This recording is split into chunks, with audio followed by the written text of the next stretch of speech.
नमस्कार, आप देख रहे हैं फर्स्ट छत्तीसगढ़ न्यूज और मैं आपके साथ तिया चौहान।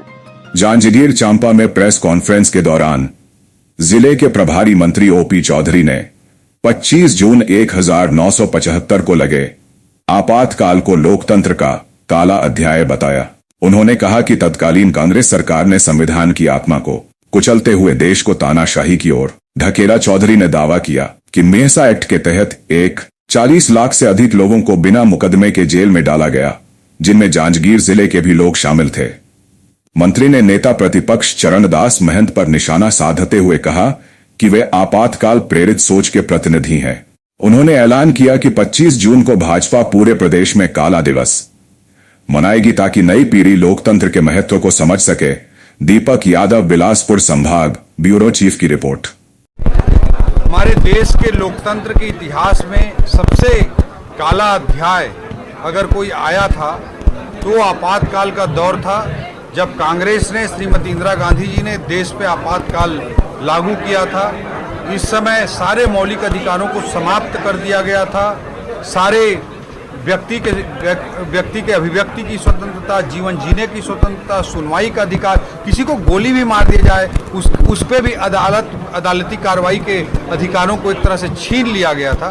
ऐसा दौर आया था। ये व्यक्ति पूजा की, परिवार पूजा की चरम पराकाष्ठा का दौर था, जब कांग्रेस के लोग कहते थे Indira is India and India is Indira. इस तरह की स्थिति उन्होंने निर्मित की थी। इसके अलावा 100 के लगभग बार 356 लगाकर चुनी हुई सरकारों को भी कांग्रेस ने हटाकर लोकतंत्र की हत्या करने का प्रयास किया। इस तरह से भारत के लोकतंत्र को कुचलने का काम कांग्रेस ने किया था। जब वो सत्ता में रहते हैं तो उनका ये चरित्र रहता है, आज विपक्ष में है तो दुनिया भर के अनर्गल आरोप लगाते हैं।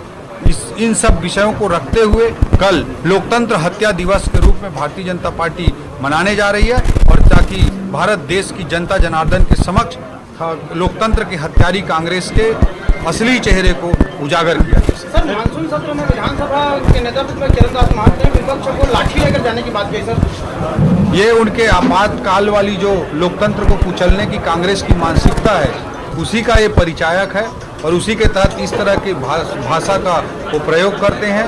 ये परिवारवादी राजनीति से कभी ऊपर नहीं उठ सकते और भारत के जनता के लोकतांत्रिक अधिकारों को कुचलने का, अशांति और अव्यवस्था फैलाने का हमेशा दुष्प्रयास करते हैं। लेकिन भारत देश की जनता, छत्तीसगढ़ की जनता बहुत अच्छे तरीके से समझ चुकी है, और यही कारण है कि आज कांग्रेस को विपक्ष के नेता बनाने के लिए भी लाले पड़ गए 2-2 चुनाव।